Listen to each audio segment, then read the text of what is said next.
Now, I know we're running late for our meeting already, but let me show you one last thing.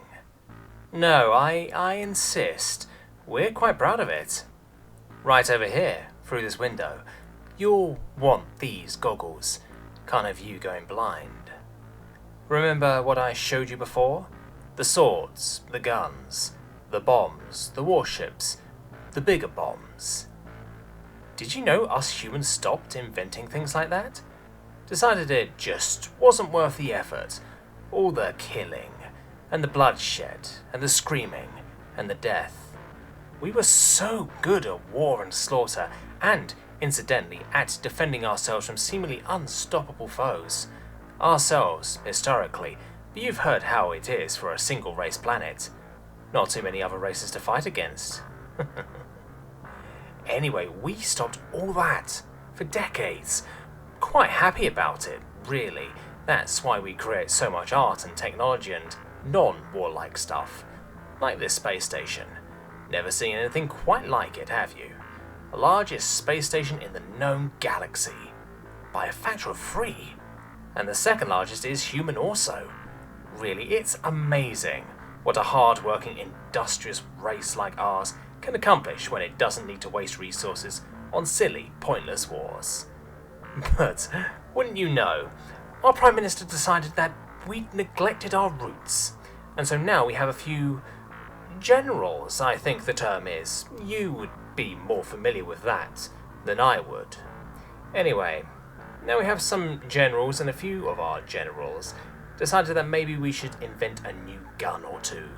For old time's sake, just to get back to the old days, you know.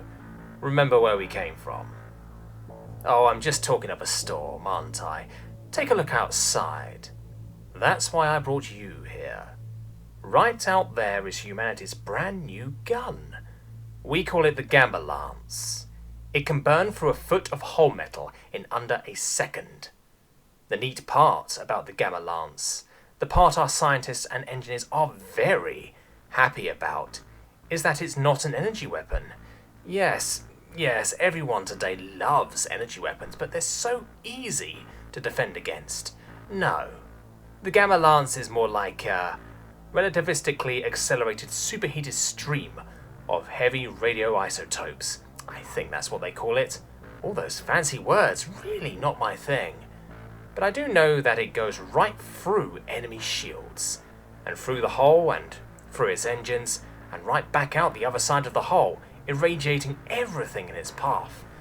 Plus, it's got an effective range of over 100 light seconds, far outside the range of the lasers that most species prefer using.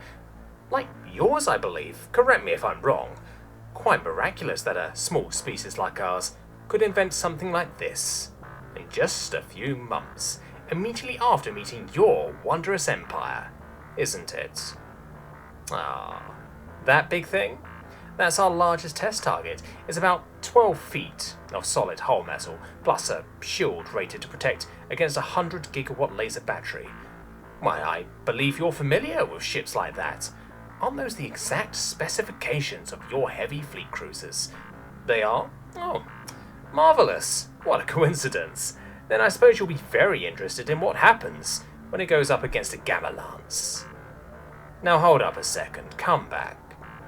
Put your goggles back on. It's very important that you watch. I think they're about to fire and you wouldn't want to miss the show, would you? Ah, there it goes, and the test target is split straight in half. Amazing. I'm glad you could be here for this. Our engineers tell us that we could build a dozen of these Gamma Lances every day. Of course, we'd increase to 100 times that production if there were a war going on, but that certainly doesn't seem likely, does it? Anyway, let's get down to business. I'm afraid my assistant has inconveniently lost the paperwork for your visit, Mr. Impaler of the Unclean, he who demands surrender from lessers, right hand to the Galactic Emperor, ruler of planets and crusher of kingdoms. And I'd like you to explain exactly why you're here.